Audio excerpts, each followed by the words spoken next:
Selon les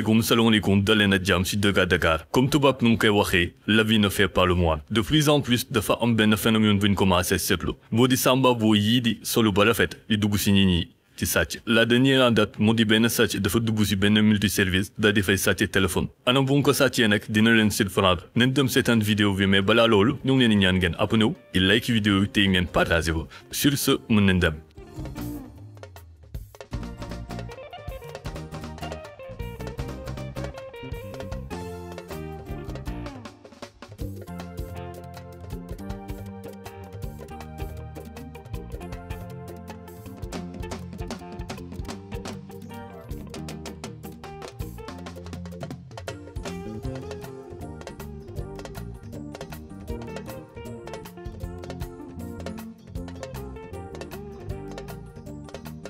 comme ni ngeen ko gisee animage mbir mi ni la demee waa li dugg na ndànk di waxulu ci téléphone ba daal di def lu muy def